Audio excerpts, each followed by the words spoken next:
Bon matin à tous. Là, ma femme elle m'a dit un avertissement là, ce matin. Là. Elle m'a dit que si jamais là, je disais des choses fausses dans ma prédication, elle allait me lancer une pantoufle. Là. On est équipés, là. Comme quand elle était jeune. Sa mère, c'est ça qu'elle faisait. Quand elle faisait des bêtises, là, en Turquie, là, c'est comme ça qu'il marche. Il lance des pantoufles. Donc, vous allez pouvoir ouvrir vos Bibles dans les Actes des Apôtres au chapitre 15. Et ensemble, ce matin, on va lire les versets 6 à 18, mais on va exposer ensemble le verset 12 uniquement. Donc là, on avance. C'est la dernière prédication avant qu'on rentre dans le discours de l'apôtre Jacques. Le titre de cette prédication est « Dieu œuvre en nous » et c'est la partie 11 de notre série sur Acte 15. Donc, Acte 15, versets 6 à 18, je lis la parole de Dieu. Les apôtres et les anciens se réunirent pour examiner cette affaire. Après une vive discussion, excusez-moi, je vais juste fermer ça.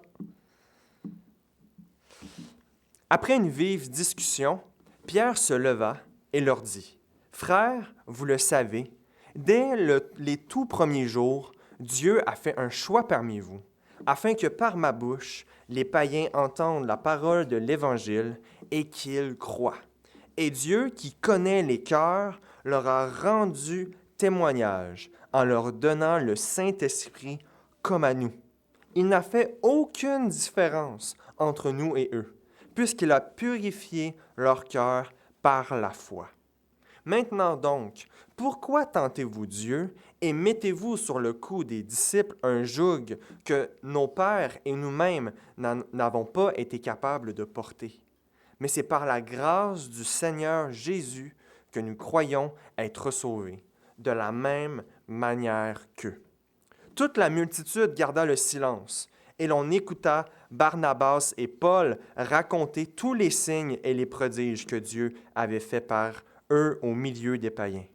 Lorsqu'ils se turent, Jacques prit la parole et dit, « Frères, écoutez-moi.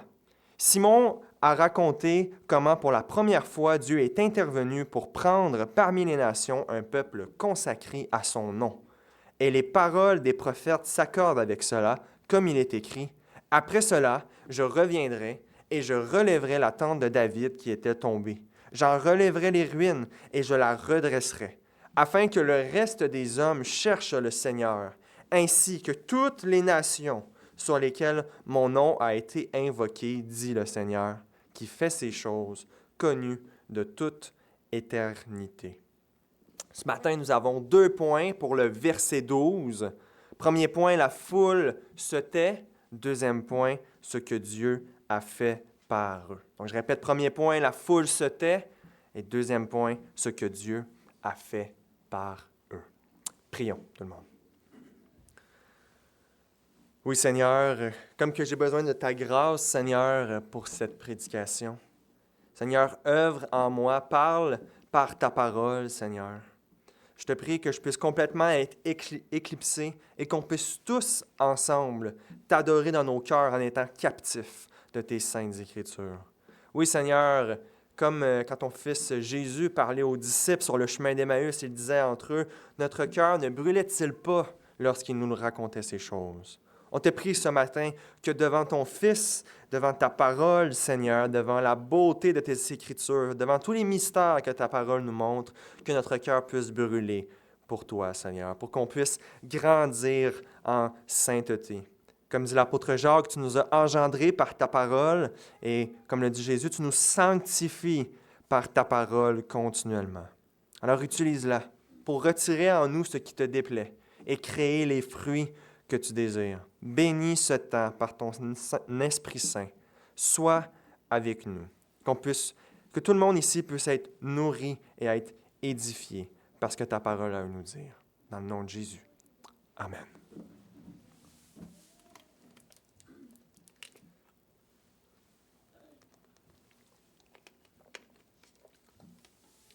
Donc, premier point, la foule se tait.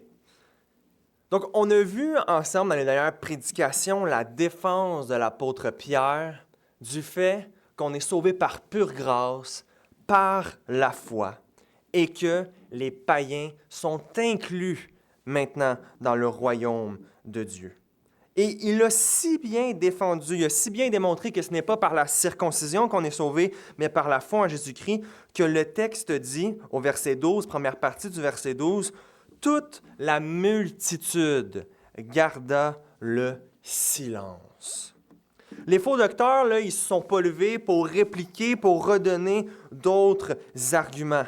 L'apôtre Pierre a tellement bien fait son travail, était tellement rempli de l'Esprit de Dieu qu'il leur a cloué le bec d'une certaine façon.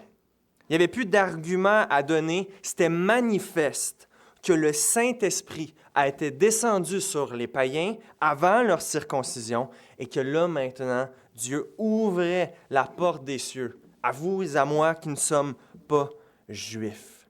Ils ont donc gardé le silence devant cela. Il faut comprendre que la vérité finit toujours par gagner. La vérité finit toujours par faire taire le mensonge. Et en tant que chrétien et en tant qu'Église, on est appelé à être comme Pierre, c'est-à-dire d'être prêt à débattre, à montrer ce qui est vrai.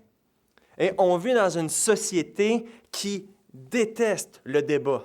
Hein, quand vous commencez à parler de Dieu avec quelqu'un, une des premières choses qu'il va vous dire, « Ah, mais là, je ne veux pas débattre, je n'ai pas envie qu'on débat ensemble. » Pourquoi? Pourquoi notre société déteste tant le débat et les discussions et les réflexions? C'est parce que notre société véhicule des mensonges et aime le mensonge. Elle ne veut pas être éclairée. Hein, si vous allez sur des plateaux télé où vous écoutez les nouvelles, vous voyez qu'il y a pas mal un discours qui revient toujours et qui n'est pas trop critiqué. Hein? Le discours ambiant, qu'il faut vivre et laisser vivre, et on accepte toutes sortes de choses, que des enfants puissent se faire mutiler pour changer de sexe, l'homosexualité, le transgenrisme en tout vent, l'avortement. Et on a toujours le même discours qui revient, qui n'est jamais challengé, pardonnez-moi, l'anglicisme. Et la société veut que ça soit comme ça, hein? Qu'on fait juste accepter ce qu'on nous dit et que personne qui est prêt à se lever et à débattre et à dire « ceci est un mensonge », ceci est la vérité. Mais c'est bien important qu'on ne devienne pas comme le monde. Parce que la Bible et l'histoire de l'Église regorgent de bons débatteurs, de personnes comme l'apôtre Pierre qui se sont levés et ont réfuté les contradicteurs et ont montré sans ambiguïté la vérité. Et si j'ai à réfléchir à quelqu'un dans toute l'histoire de l'humanité qui est peut-être le meilleur débatteur, eh bien, c'est la personne du Seigneur Jésus-Christ lui-même. Hein? Dans les évangiles, on voit continuellement les pharisiens se mettre ensemble pour essayer, d'un moment donné, pogner Jésus avec une question piège, de le mettre dans un coin, de lui faire dire une erreur, de lui faire dire une fausseté. Par exemple, au début du chapitre 12 de l'Évangile de Marc, au verset 13, on lit « Ils envoyèrent auprès de Jésus quelques-uns des pharisiens et des hérodiens afin de le surprendre par ses propres paroles. » Et là se passe tout leur interrogatoire. Et au verset 34, une fois qu'ils ont essayé leurs multiples coups, le texte nous dit, et Marc 12, verset 34, « Et personne n'osa plus lui proposer des questions. » Comment dire, là, ils se sont fait défaire. Il n'y a plus personne qui va aller dans l'arène pour s'essayer. Et Matthieu, dans le même sens, va dire, dans Matthieu 22, verset 46, « Nul ne put lui répondre un mot. Et depuis ce jour, personne n'osa plus lui proposer des questions. » Je sais que ça ne paraît pas, mais j'ai des petites bases personnellement en autodéfense. OK? Là, inquiétez-vous pas, là, je ne suis pas une ceinture noire de karaté, mais que ce soit en combat rapproché ou quoi que ce soit, je connais quand même des petits trucs pour me défendre. Je ne suis pas un spécialiste, mais je me débrouille. Bien, ça serait complètement fou pour moi de dire, vu que je connais ces petites bases-là en termes d'autodéfense, demain matin, je vais aller faire un combat avec Georges Saint-Pierre. Alors, je ne sais pas s'il y en a ici qui peut-être qui ne connaissent pas Georges Saint-Pierre. C'est un combattant dans le UFC, là, c'est une ligue américaine d'arts martiaux mixtes. Et c'est un Québécois, il a été plusieurs fois champion du monde. Il y en a même qui pensent que c'est Georges Saint-Pierre qui est le meilleur combattant de la UFC qui a jamais existé. Si un matin j'irais me battre avec Georges Saint-Pierre, il ferait ce qu'il voudrait avec moi. Il pourrait me casser le bras, il pourrait m'étrangler, il pourrait me mettre KO avec de la boxe. Il ferait ce qu'il voudrait de moi. Je serais bien orgueilleux de penser que parce que moi, je sais un peu frapper ou je sais comment faire un étranglement, que je pourrais m'en sortir avec lui. Eh bien, c'est comme ça qu'ils sont, là, les pharisiens. Ils font toutes leurs petites manigances. Ah oui, nous, on est les docteurs de la Torah. Nous, on connaît la parole de Dieu. C'est qui ça, Jésus de Nazareth? On le connaît, lui. C'est pas le fils du charpentier, là. On va lui poser 2-3 questions, puis on va voir qu'on va le déstabiliser. Eh bien non. C'est pas comme ça que ça s'est passé du tout. Parce que eux, ils croyaient comprendre la parole, mais ils s'adressaient à celui qui est la parole incarnée. Moi, là, il y a des scènes que je paierais cher pour voir dans la Bible, là, puis voir les pharisiens se faire détruire en 2 secondes comme ça par Jésus. Ça serait quelque chose de satisfaisant à voir. Il n'y a personne qui a fait taire le Christ. C'est lui, en discutant avec les opposants, qui les faisait taire. Il ne s'est jamais fait prendre au dépourvu. Il ne s'est jamais fait voiler par leur hypocrisie. Il voyait en un instant qu'est-ce qui était dans leurs pensées, quelles étaient leurs intentions avec leurs questions.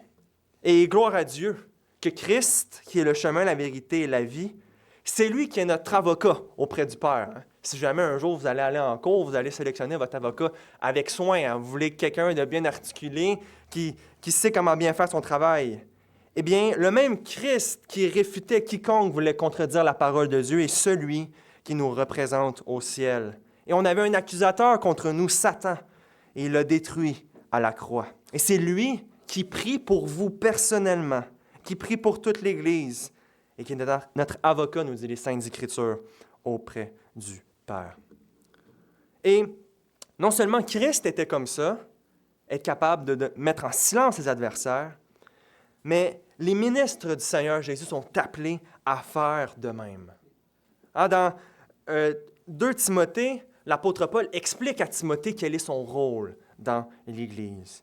Et un moment donné, il va lui dire de prêcher la parole de Dieu et va lui expliquer qu'est-ce qu'on doit faire avec la parole de Dieu, ce que lui doit faire dans l'Église. 2 Timothée 3, versets 16 à 17. « Toute écriture est inspirée de Dieu et utile pour enseigner, pour convaincre, pour corriger, pour instruire dans la justice, afin que l'homme de Dieu soit accompli et propre à toute bonne œuvre. » Un peu comme un artiste qui voudrait prendre une pierre et en faire une sculpture, par la prédication, par l'enseignement de la parole de Dieu, les ministres de Christ veulent faire que les gens qui les écoutent et les gens qui composent les églises deviennent un homme fait. Vous faire de plus en plus à l'image de Christ par les enseignements. Vous laissez être modelé parce que la parole de Dieu enseigne.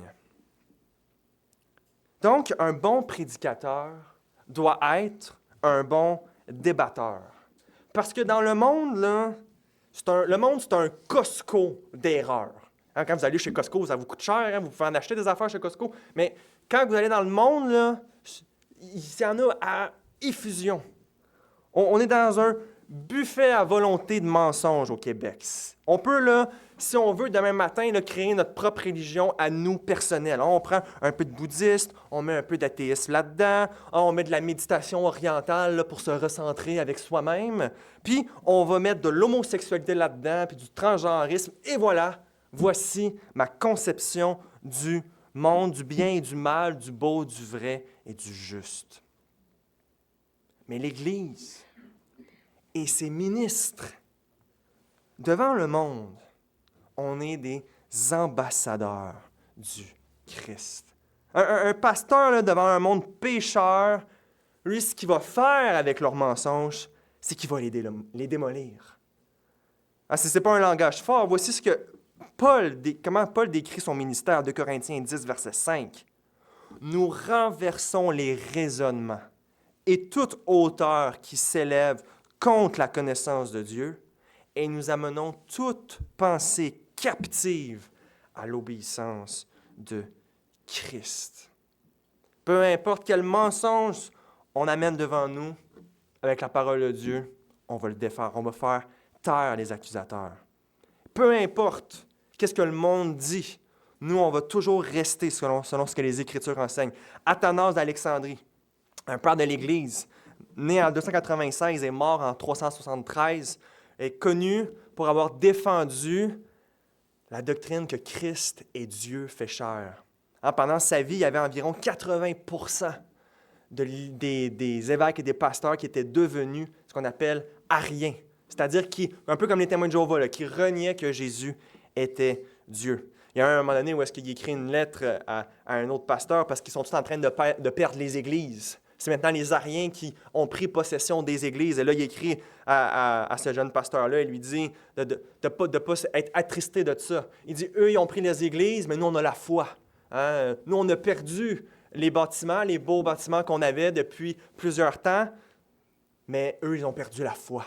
Eux, ils ont perdu la vérité. Et Athanas va dire une phrase célèbre, alors qu'il est dans ce contexte-là, qu'il est parmi les seuls qui sont encore fidèles. Il va dire, « Si le monde est contre la vérité, alors je suis contre le monde. » C'est-à-dire qu'il pourrait y avoir tout le monde, peu importe ce qu'ils vont dire, peu importe ce que nos politiciens vont dire, toutes leurs lois antichrist qu'ils vont promouvoir, peu importe ce qu'ils disent, le bruit qu'ils font, les menaces qu'ils nous font, on est des chrétiens. On va suivre le Seigneur Jésus-Christ jusqu'à la fin, puis s'ils veulent nous tuer, bien, ils nous tueront. Mais jamais on va embarquer dans leur vision du monde. Et une des plus grandes tristesses qu'on peut voir dans l'Église aujourd'hui, c'est toutes ces grandes dénominations-là qui ont une histoire merveilleuse. On peut penser à des dénominations presbytériennes, luthériennes, méthodistes, anglicanes, qui, alors qu'elles ont des églises magnifiques, qui datent de plusieurs siècles, des églises qui ressemblent pratiquement à des cathédrales catholiques, mais qui sont aussi belles et qui sont des monuments protestants, sont aux mains des loups. Ils sont aux mains des infidèles. Un moment donné, Pascal a été prêcher et faire une conférence en France, et un de mes amis à moi, Maxime Georgel, m'a montré l'église dans laquelle la conférence était. Moi, j'aime beaucoup l'architecture chrétienne. Hein? Cette église-là était magnifique. C'était une église presbytérienne, elle était tellement haute, les plafonds, là, tu te casses le cou en regardant, des vitraux partout, et avec une simplicité. Hein, il ne commençait pas à avoir des statues de la Vierge ou des choses comme ça. C'était vraiment simple, épuré, mais artistique. En voyant ce lieu-là, c'était un lieu qui nous amène la transcendance, la sainteté de Dieu, un peu comme quand on rentrait dans le temple et qu'on voyait la majesté du temple. Et là, je disais un peu en blague à Pascal, on ne peut pas en acheter un, nous autres, ici, dans le coin de Saint-Jérôme, une église comme ça. Et Pascal me dit que cette église était détenue par une dénomination libérale qui laissait les femmes prêcher, qui ne réprimandait pas l'homosexualité, etc. Ces pasteurs-là n'ont pas voulu faire leur rôle de réfuter l'erreur. À la place, là, ils ont voulu être tout gentils, tout mignons, accepter de tout le monde, ils voulaient que tout le monde les aime. Mais Pierre, il ne s'est pas demandé au Concile de Jérusalem si ça allait plaire à tout le monde. Il s'est dit non. J'ai vu la vision de Dieu que maintenant il acceptait les païens. Il me l'a montré. Et ces judaïsants-là, même si c'est des frères dans le Seigneur, ils sont dans l'erreur. Et je vais leur montrer. Comme disait Paul Washer, il dit « Au jour du jugement, inquiétez-vous pas pour les athées. » Bien sûr, s'ils rejettent Christ, ils vont aller en enfer, on s'entend. Oui, on a ce sens-là, on doit s'inquiéter, mais ce n'est pas de eux qu'on devrait le plus s'inquiéter. Il dit « Inquiétez-vous de ceux qui étaient en position d'autorité et qui n'ont pas été fidèles au Seigneur. » Apocalypse 21, verset 8, nous dit « Qui ira dans la seconde mort? » Parmi les personnes de la seconde mort, voici ce que ça dit. Apocalypse 21, verset 8. « Mais pour les lâches, les incrédules, les abominables, les meurtriers, leur part sera dans l'étang ardent de feu et de soufre qui est la seconde mort. » Une des catégories de personnes qui est inclue là-dedans, c'est les lâches. C'est ceux qui ne seront pas prêts à se lever. Donc, prions pour que Dieu nous protège. Protège nos églises, protège nos pasteurs. Par la grâce de Dieu, quand on regarde les différentes dénominations, toutes les dénominations qui se rapprochent du baptiste, soit baptiste réformé ou baptiste plus évangélique, depuis le temps qu'on est là, il y a beaucoup moins de libéralisme dans nos églises que dans d'autres dénominations. Mais prions que celui qui est debout prenne garde de tomber. Restons dans la foi. Excusez-moi, je ne sais pas pourquoi je mets sous mode avion, puis il y a des notifications qui apparaissent, je suis désolé. Et nous, en tant que chrétiens, nous sommes non seulement appelés à faire taire les gens du dehors, les contradicteurs, mais comme le montre Paul, on doit amener tout raisonnement qui s'élève contre la hauteur de Dieu à l'obéissance de Christ. Et ça l'inclut nous-mêmes. Parce que des fois, on dit des choses dans notre tête, des fois, on se laisse parler et on devrait apprendre à se faire taire. On est parfois l'un des pires conseillers qui existent dans le monde. Hein, notre âme, quand elle est abattue, quand elle est dans un temps difficile, quand elle est plus attachée au péché, elle a dit des choses qui ne font pas vraiment de sens. Et c'est inutile d'être capable de faire taire les contradictions de la parole de Dieu quand que nous-mêmes, on contredit la parole de Dieu et on n'est pas capable de se parler, de se faire taire. Il faut faire comme David, dans le psaume 42, verset 5, où est-ce qu'il se parle à lui. « Pourquoi t'as battu mon âme et gémis-tu au-dedans de moi? Espère en Dieu, car je le louerai encore. Il est mon salut et mon Dieu. » Ah, peut-être que ce matin, en venant à l'église, là, du maugréais, là. Tu étais un petit peu en train de chialer en toi. Ah, il neige dehors, c'est glissant, il fait froid, j'ai pas beaucoup dormi, papa. On peut se dire des choses, on peut arriver un petit peu déprimé. Mais il faut qu'on se parle à nous-mêmes. Hein, il ne faut pas qu'on se laisse et qu'on s'écoute trop longtemps. La maîtrise de soi, c'est un fruit de l'Esprit Saint. Galates 5, versets 22 à 23.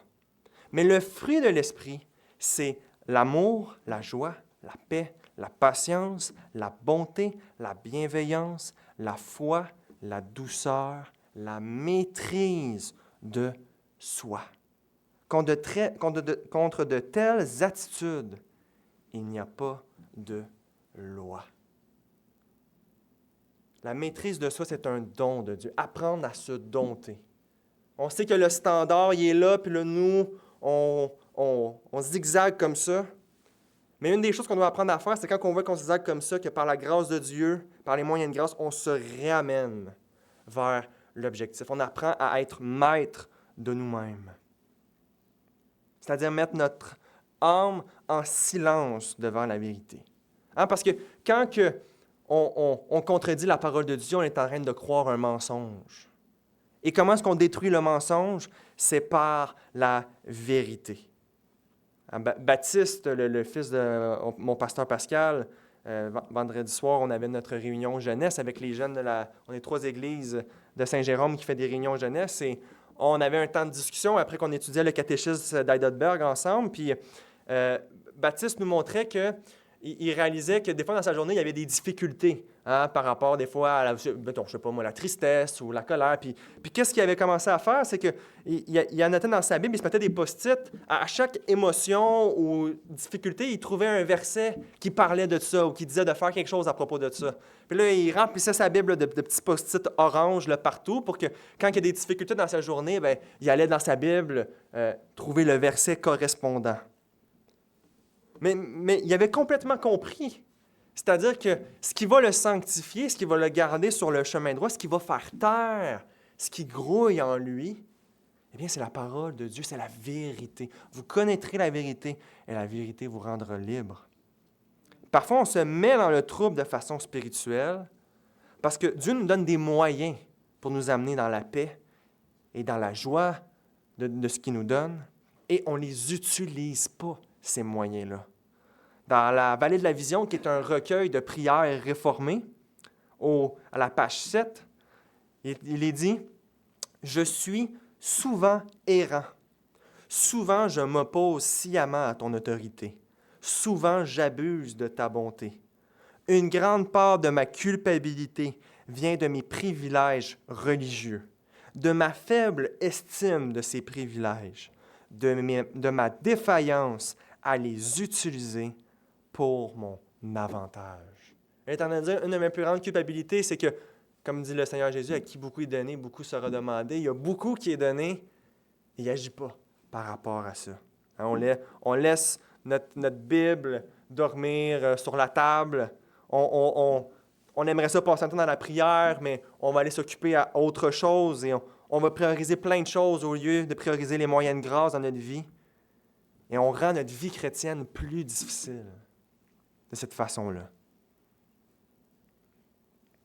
Il faut donc apprendre à être capable de se parler, de se faire taire. Moi, mon père, c'est quelqu'un que j'admire pour la discipline parce que lui, il a fait de nombreux projets qui demandaient beaucoup de maîtrise de soi. Hein. Avec 8 enfants, il a fait une 2e rallonge à la maison, puis il travaillait le jour, puis quand il avait fini, bien, il allait continuer à monter les murs, peu importe qu'est-ce qu'il faisait, là, faire l'électricité. Et mon père, il a toujours été comme ça, qui était toujours en train de faire ce qu'il avait à faire autour de la maison.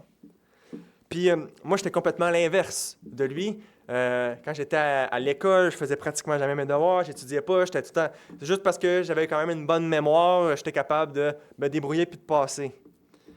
Puis à un moment donné, j'avais demandé à mon père, j'avais dit « Papa, j'ai dit, comment toi tu fais pour tout faire ça? Moi, je suis pas capable là, de faire ça comme toi tu fais. » J'ai dit « Pourquoi toi tu fais ces choses-là? » Puis je me rappelle, il m'avait regardé, il m'avait dit... C'était un peu intense, mais je vais le qualifier après. Hein? Il m'avait dit « Écoute-toi jamais. » Puis, en disant ça, il n'était pas en train de me dire que, mettons, si tu es en train de faire un burn-out, il ne faut pas que tu t'écoutes, il faut que tu te brûles. C'est pas ça qu'il voulait dire. Ce qu'il voulait dire par là, c'est que des fois, tu vas prévoir des choses à faire, puis là, tu n'es pas encore dedans. Là. Tu sais, je vous donne un exemple. Mettons, vous dites demain matin, je veux prier 1 heure de temps. Je veux prier pour ma famille. Là, tu sais, là, vous partez là, ouais, ça va être hot demain matin. Là. Puis là, quand vous arrivez, puis c'est le temps pour le faire, là, la petite voix commence à parler. Hein. « Ah, ben je vais aller déjeuner avant. Ah, je vais aller me faire mon café, puis après, je vais venir. » Ah, ben on commence à trouver plein d'excuses pour ne pas faire finalement ce qu'on avait décidé qu'on allait faire. Mais c'est ça que mon père voulait me dire. C'est que lui, quand il savait qu'il fallait qu'il ramasse les feuilles, après le travail, il n'y a pas d'affaire que je me dialogue avec moi-même, là, puis que finalement, à la fin, je fais un deal avec moi, voir si ça me tente toujours. Il faut que tu le fasses. Écoute-toi jamais. Donc, oui, il faut faire taire les autres, mais il faut se maîtriser. Dans le combat de la sanctification, on est là aussi pour se faire taire, nous. Et on n'est pas tout seul là-dedans. On a l'aide du Dieu 3 fois saint avec nous. Et nous arrivons à notre 2e point. Ce que Dieu a fait par eux. Le verset 12 nous dit « Toute la multitude garda le silence, et l'on écouta Barnabas et Paul raconter tous les signes et les prodiges que Dieu avait faits par eux au milieu des païens. » Dans la Bible, il y a beaucoup de mystères. Un mystère, c'est quoi? Un mystère, c'est un concept qu'on voit, qui n'est pas contradictoire, c'est un concept qui est vrai, mais on n'arrive pas à le comprendre complètement, dans toute son entièreté. Hein, par exemple, si je vous prends puis je vous mets sur une plage, puis que là, vous regardez l'océan devant vous, hein, vous pouvez me dire plusieurs choses vraies sur l'océan. Vous pouvez me dire, bien, premièrement, il y a de l'eau en avant de moi, il y a des poissons qui sont là, il y a probablement différentes espèces marines. OK, à date, on est correct. Mais là, si je commencerais à vous demander, je veux que vous me dites le nombre exact de poissons qu'il y a dans l'océan. Puis je veux que vous m'expliquiez toutes les différentes espèces, les espèces de corail, les espèces de végétaux, puis vous allez toutes me décrire ça. Eh bien là, à ce moment-là, l'océan dans toute son entièreté, c'est un mystère pour vous. Vous pouvez dire des choses vraies sur l'océan, que vous pouvez savoir qui sont vraies, mais vous ne pouvez pas tout comprendre dans son ensemble. Et la Bible regorge de mystères. Un exemple classique, c'est la Trinité. Hein, on voit que la Bible enseigne que l'Esprit est Dieu, que le Fils est Dieu, que le Père est Dieu, qu'il y a un seul Dieu, qu'il existe un Dieu en 3 personnes. Mais si on commence à aller dans le menu détail et qu'on essaye de tout découvrir puis répondre à toutes les questions qui peuvent nous passer par la tête, on va arriver qu'on va faire « OK, attends un peu, là. Je suis devant l'océan puis je ne peux pas te dire c'est quoi le nombre de poissons qu'il y a dedans. » Là. Mais c'est quelque chose qu'on sait qui est vrai, qu'on croit, qui n'est pas contradictoire. Hein, si on dirait il y a un Dieu puis il y a 3 dieux qui existent en même temps, ça serait une contradiction. Si on dirait il y a une personne puis 3 personnes qui existent en même temps, ça serait une contradiction. Mais un Dieu qui existe en 3 personnes, rien de contradiction. Mais c'est un mystère. On n'arrive pas à pleinement le comprendre. Et ici, dans le texte qu'on vient de lire, dans le verset 12, on en a lu un mystère. Le texte dit, laissez-moi le répéter, « Et l'on écouta Barnabas et Paul raconter tous les signes et les prodiges que Dieu avait faits par eux au milieu des païens. Le mystère, c'est quoi? C'est-à-dire que l'agir de l'homme, quand il fait quelque chose de bon, c'est en fait, en arrière-coulisses, l'agir de Dieu en lui. C'est Dieu qui a fait ces prodiges-là. C'est lui la source et les instruments pour que son plan arrive, c'était Paul et Barnabas qui ont guéri des gens, qui ont prêché l'Évangile, qui ont démontré qu'ils étaient envoyés de Dieu parce qu'ils étaient capables de pogner le pan de son vêtement, là, puis les gens ils guérissaient. Mais c'est Dieu qui faisait ça en eux. Et c'est une vérité qu'on retrouve partout dans l'Écriture. 1 Corinthiens 15, verset 10. « Par la grâce de Dieu, je suis ce que je suis. Et sa grâce envers moi n'a pas été vaine. Loin de là, j'ai travaillé plus que tous. » Fait que, première vérité qu'on voit, l'apôtre Paul, il a travaillé. Hein, quand c'est le temps, là, je donnais mon exemple de la prière, mais quand c'est le temps de prier, là, faut qu'on se force, là, qu'on fait. Mettons, si on n'a plus envie de le faire, on fait non, je sais qu'en commençant à prier, mon cœur, tranquillement, pas vite, il va se réchauffer, puis que je vais avoir du plaisir même à prier. Qu'au début, ça va être difficile. Faut qu'on utilise, on a une volonté humaine. Donc, Paul, il a travaillé plus fort que quiconque. Mais il rajoute, non pas moi toutefois, mais la grâce de Dieu qui est avec moi. Si Dieu met sa grâce en nous, on fait le bien, on fait ce qui lui plaît, on se rapproche de lui. Si Dieu retire sa grâce de nous, on arrête de lui obéir. Dieu freine nos désirs pécheurs et en mettant sa grâce en nous, il nous fait obéir à sa loi. Je ne sais pas s'il y en a ici qui se rappellent de leur cours de physique. Y en a-tu qui ont eu des cours de physique? Je ne sais pas. En tout cas, moi, au secondaire 5, on en avait. Là. Puis, dans nos cours de physique, une des premières lois de la physique qu'on apprend, c'est la loi de la gravité. Hein? Peut-être que vous vous rappelez de Isaac Newton, qui était un astrophysicien. Il n'était pas chrétien, mais il croyait à l'existence de Dieu. C'était un déiste, mais qui n'était pas un chrétien. Mais un homme extrêmement brillant, qui était dans les mathématiques, la philosophie et la science. Et Isaac Newton, là, alors qu'il était sous un pommier, en train de réfléchir un peu, il y a une pomme qui lui est tombée sur la tête. Et lorsqu'il y a eu cette pomme-là qui lui est tombée sur la tête, il s'est dit, mais comment ça se fait qu'à chaque fois, la pomme, elle tombe toujours vers le bas? Hein, pourquoi la pomme, elle ne part pas par en haut? Pourquoi la pomme ne va pas à droite? Pourquoi la pomme ne va pas à gauche? Pourquoi que c'est toujours vers le bas que la pomme tombe? Puis pourquoi la pomme tombe? Toutes ces questions-là l'ont amené à faire la théorie qu'on appelle la théorie de la gravité. Et cette théorie-là, qu'est-ce qu'elle veut dire? Je vous refais vos petits cours de physique. C'est que les différents corps qui existent, par exemple la Terre ou le Soleil, par exemple, s'attirent mutuellement entre eux. C'est-à-dire les deux s'appliquent une force l'une sur l'autre. Et c'est la force qui est la plus grande qui gagne sur l'autre objet. Par exemple, en ce moment, la Terre applique une force d'attraction sur moi et moi, j'applique une force d'attraction sur la Terre.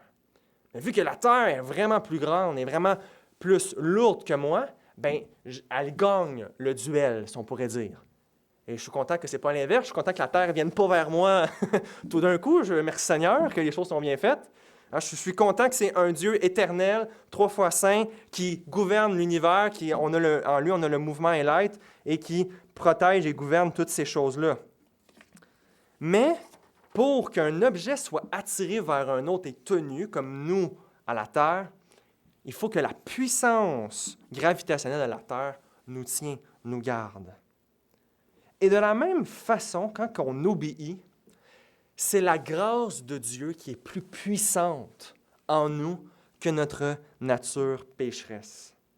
Quand que tu évangélises quelqu'un, quand que tu pardonnes à ton conjoint, ta conjointe qui t'a mal parlé, quand qu'on aime notre prochain, on sait que c'est la grâce de Dieu qui vient d'agir en nous.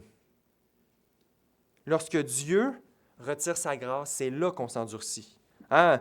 Pharaon, la Bible nous dit que Dieu a endurci le cœur de Pharaon. Hein? Si vous vous rappelez, le Pharaon, il rejette Moïse pour qu'il retourne, qu'il aille adorer Dieu dans le désert. Et là, le texte nous dit que Pharaon, Dieu a endurci son cœur à la fin. Et pour que Dieu endurcisse le cœur d'un pécheur, il n'y a pas à créer positivement du mal dans le cœur de l'homme. Hein, Dieu, il n'est pas là en train de sommer des mauvaises pensées, de mettre quelque chose dans notre cœur qui n'y est pas déjà. Hein, parce que si Dieu il ferait ça, il nous tenterait, il commettrait le mal. En fait, quand un homme se livre au péché, un peu comme si je laisserais une pomme tomber à terre, Dieu laisse le pécheur à lui-même. C'est-à-dire, pour qu'on pêche, Dieu n'a rien à faire en nous. En fait, ce qu'il faut qu'il fasse, c'est qu'il retire sa grâce. Et là, parce qu'il y a un argument athée qui est connu par rapport à l'existence du mal, qui va dire un peu de la façon suivante. Première prémisse, Dieu a créé toutes choses. Deuxième prémisse, le mal est une chose qui existe. Conclusion, Dieu a créé le mal. À première vue, ça semble être un raisonnement logique, irréfutable, mais ce n'est pas ça que la Bible enseigne. En fait, la prémisse 2, le mal existe ou le mal est quelque chose, c'est pas une bonne compréhension de comment est-ce que Dieu agit avec le monde. Hein, c'est Augustin qui, lui, explique de façon célèbre que le mal n'est pas quelque chose que Dieu a créé, qui existe en soi. Un peu comme une planète que Dieu a créée, c'est quelque chose qui a une existence réelle, qui est soutenue par Dieu. Le mal, en fait, ce n'est pas quelque chose qui existe en soi, c'est une conséquence de l'absence de la grâce de Dieu. Je vous donne un exemple. Admettons la noirceur. Hein, il y a plusieurs physiciens qui vont dire que la noirceur, en tant que telle, ce n'est pas quelque chose qui existe. La noirceur, c'est ce qui arrive, mettons, si on fermerait tous les rideaux, qu'on fermerait toutes les lumières ici, toute la pièce deviendrait noire. Mais la noirceur, ce n'est pas quelque chose qui existe en ce moment dans la pièce. C'est quelque chose qui arriverait si on retirait la lumière. En ce moment, la noirceur, elle n'existe pas, là. Mais ce qui existe cependant, c'est la lumière. De la même façon, le froid. Le froid, c'est l'absence de chaleur. C'est si on fermerait les thermostats, là, la pièce commencerait à devenir froide. Eh bien, de la même manière, nous dit Augustin, c'est ça le mal. Si Dieu nous prendrait et retirerait sa grâce en nous, on commettrait le mal. L'absence de Dieu, l'absence de son amour, de sa grâce, laisse notre nature pécheresse complètement à elle-même. Et c'est ce que les Écritures enseignent. Romains 1, verset 24, c'est pourquoi Dieu les a livrés. Hein, c'est un verbe qui présente le fait de devenir comme passif, lâcher prise. Dieu les a livrés à l'impureté, selon les convoitises de leur cœur, en sorte qu'ils déshonorent eux-mêmes leur propre corps. Hein, ce texte-là ne dit pas que Dieu a créé le mal en eux, mais qu'il a laissé leur nature pécheresse qui existe déjà et qui a arrêté de la freiner, qu'il a laissé tomber en chute libre. Et là, quelqu'un pourrait dire, ben oui, mais si c'est vraiment comme ça que la réalité fonctionne et que les actions humaines fonctionnent, ben c'est complètement injuste comme système. Et cet argument-là n'est pas vrai, ce n'est pas injuste pour deux raisons. Premièrement, c'est la grâce de Dieu qui conquit le péché en nous. La grâce de Dieu. Par définition, la grâce n'est pas quelque chose qui est dû. Dieu ne nous doit pas, Dieu me doit absolument aucun compte de me donner une grâce suffisante pour lui obéir. Ah, c'est un cadeau qu'il me donne. Je ne mérite pas d'avoir sa grâce.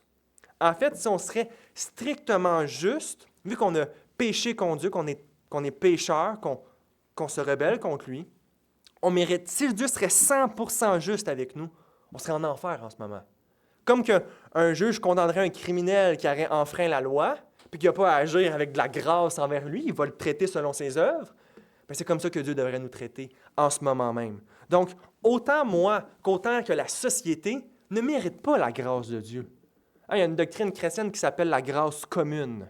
C'est-à-dire que si là, les voisins en ce moment ne sont pas en train de s'entretuer, puis sont en train de prendre leur café tranquillement un dimanche matin, mais c'est la grâce commune de Dieu que Dieu donne à tous les hommes pour garder une paix par amour qu'il a.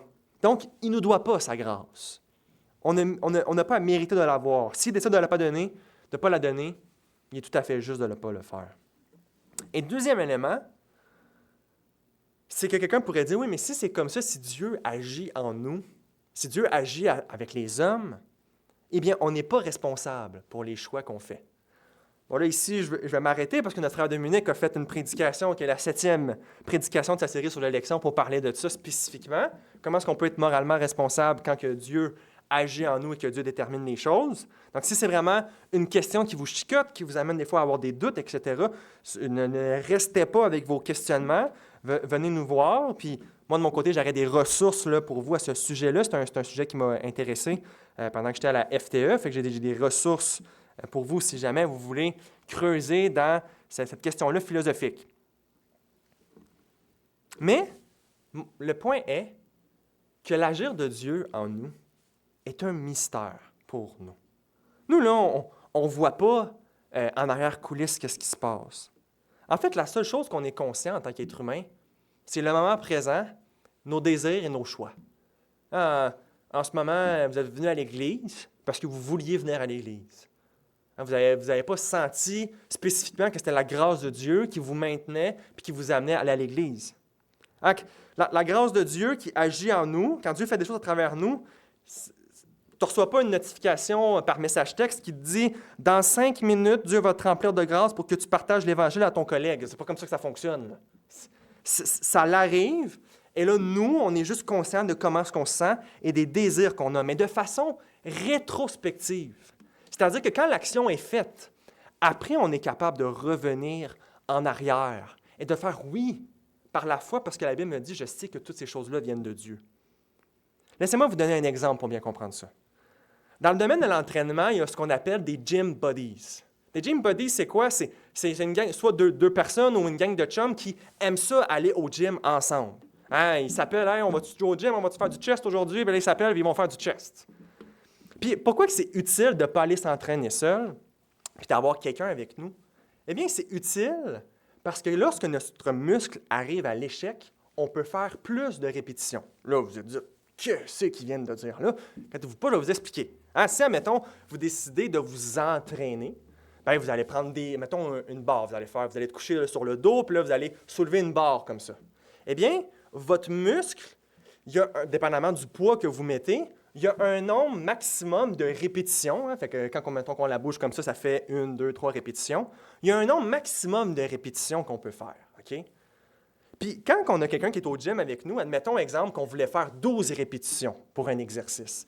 Puis que là, on arrive, on est à 10, là, puis on n'est plus capable de lever la barre. Bien, notre gym buddy, qu'est-ce qu'il va faire? C'est qu'il va prendre la barre puis il va nous aider à l'élever. On n'est pas capable par nous-mêmes de finir notre série, mais parce qu'on veut avoir du gain musculaire, on veut faire de la déchirure au niveau du muscle, on va faire 2 répétitions de plus à contracter le muscle avec la personne qui est là pour nous aider. Et là, sachant ça, imaginez-vous qu'il y a quelqu'un qui s'en va pour faire du bench, donc qui est couché comme ça, qui prend la barre, il s'en va pour faire des poids. Et cette personne-là, à l'instant même, quand ça va faire les répétitions, elle se ferme les yeux. Fait qu'elle ne voit pas ce qui se passe autour d'elle. Et c'est une personne qui ne sera pas capable de lever la barre. Hein? Elle a mis beaucoup trop de 45 livres de chaque côté. Là. Elle ne sera pas capable de le faire. Et là, il y a un bon Samaritain qui voit la personne qui s'en va pour se blesser, là, qu'elle ne sera pas capable de le faire tout seul. Puis lui, là, c'est quelqu'un que ça fait longtemps qu'il va au gym, là, costaud au bout. Puis il pogne la personne, il pogne la barre et il aide la personne à lever la barre. Fait que là, la personne, admettons, elle fait 12 répétitions. La barre se ferme, puis là, la personne, elle s'en va, elle fait « Bon, OK, je l'ai aidé, je l'ai évité une catastrophe. » Puis pendant ce temps-là, la personne avait les yeux fermés. Elle ne voyait pas qu'il y avait quelqu'un qui l'aidait à soulever la barre. Puis là, quand elle a fini sa série, elle fait « Hey!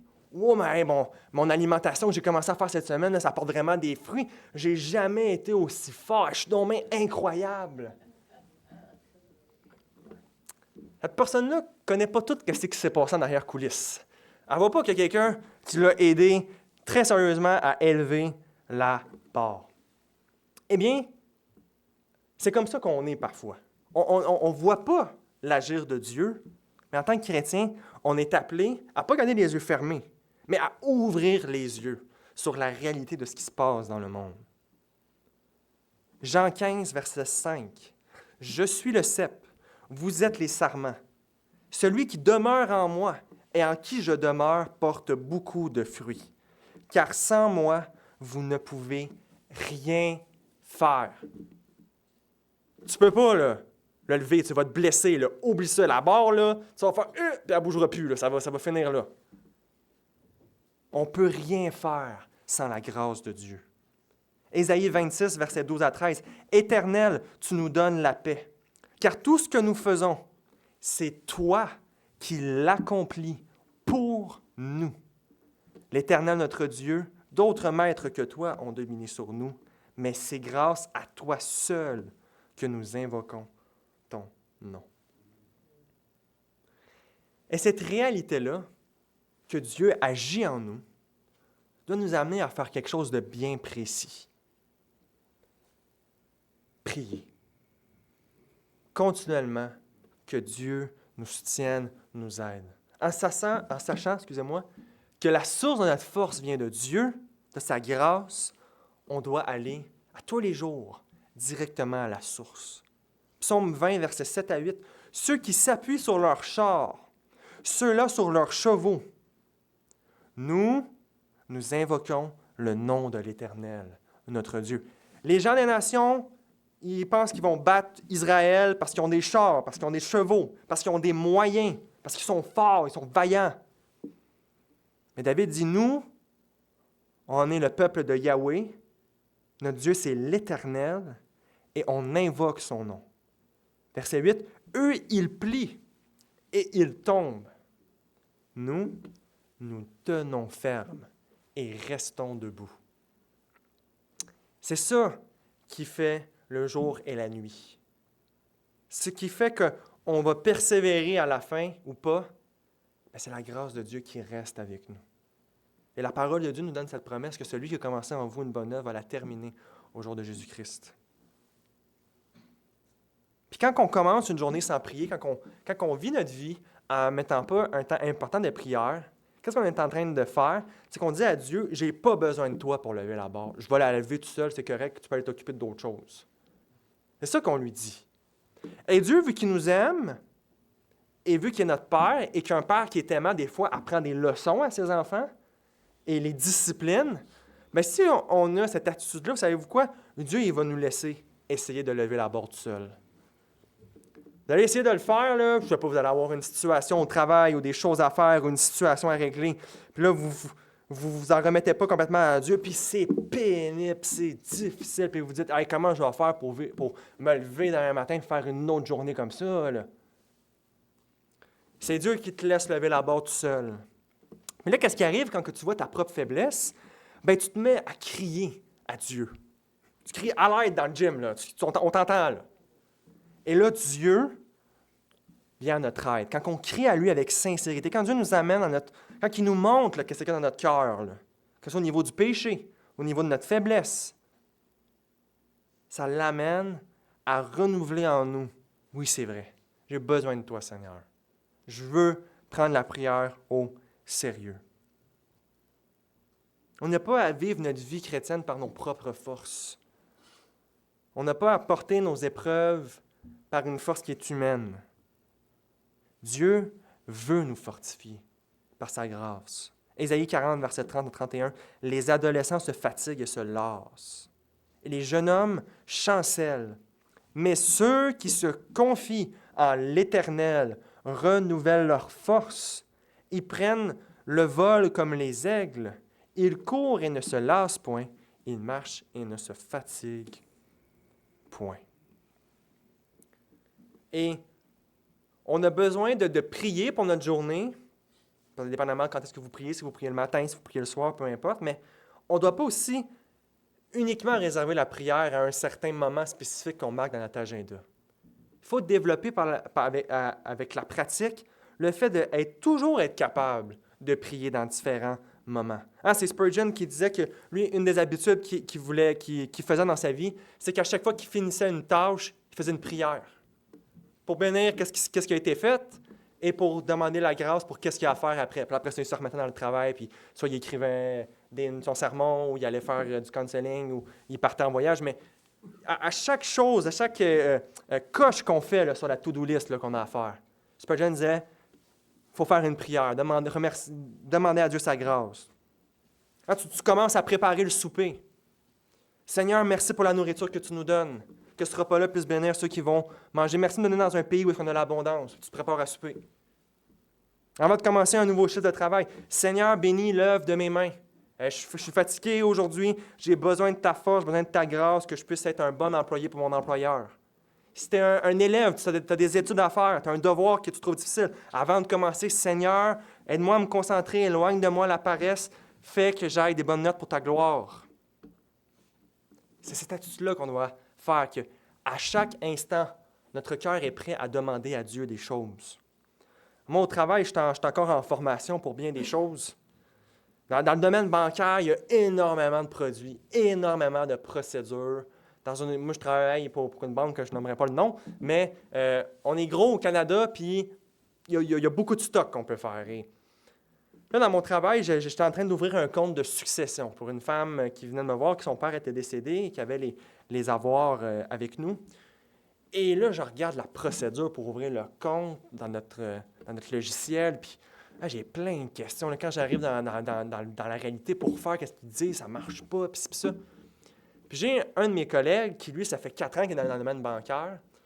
Puis là, dans ce rendez-vous-là, j'allais le voir à toutes les 5 minutes pour lui poser une question. Ah ouais, là, je t'arrête de marquer ça ne marche pas. Là. OK, c'est ça qu'il faut marquer, que c'est beau, parfait.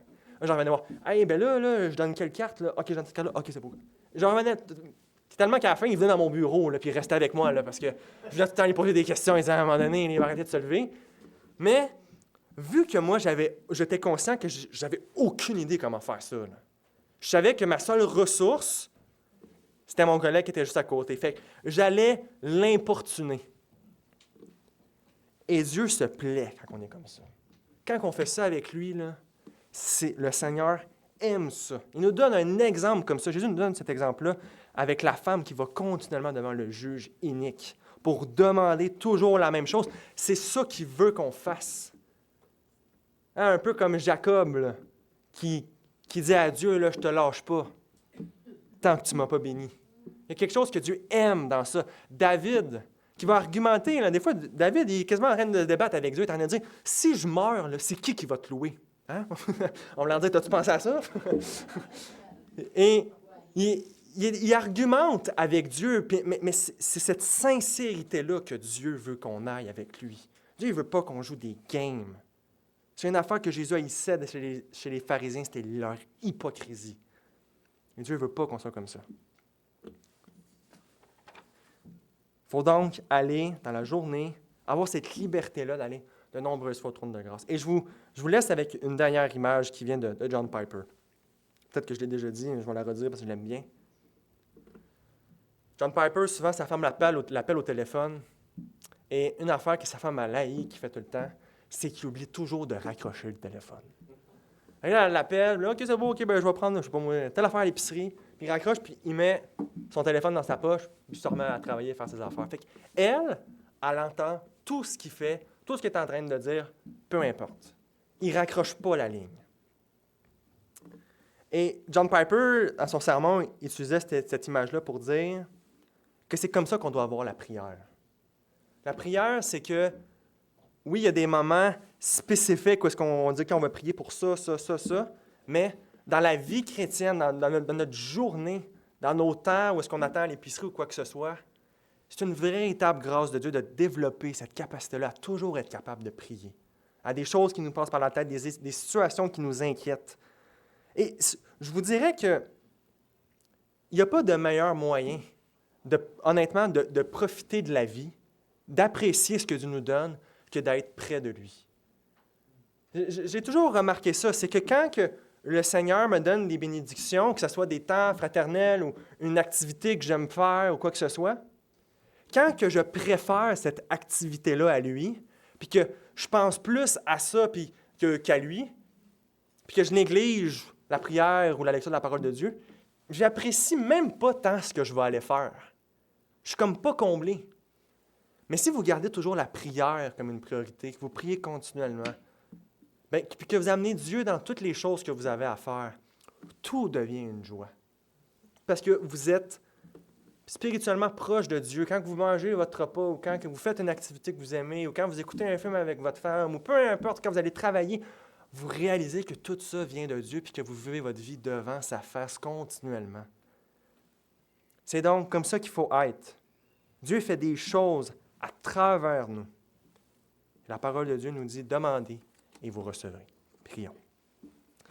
Seigneur, merci pour ta parole et toutes les vérités qu'elle a en elle. Seigneur, on te prie que cette semaine, on puisse les appliquer. Ah, Seigneur, comme ça dit dans l'Épître de Jacques, qu'on ne puisse pas être des auditeurs oublieux, mais qu'on puisse appliquer ce qu'on fait. Que cette semaine, on puisse tous croître dans notre vie de prière. Qu'on puisse avoir vraiment une joie à te prier lorsqu'on en a l'occasion. Que tu puisses nous donner ta joie, ta force. Et dans les moments difficiles, on a tous des épreuves, on a tous des temps plus difficiles durant la semaine, que la prière, que de demander ton aide, puisse être notre premier réflexe. Au nom de Jésus. Amen.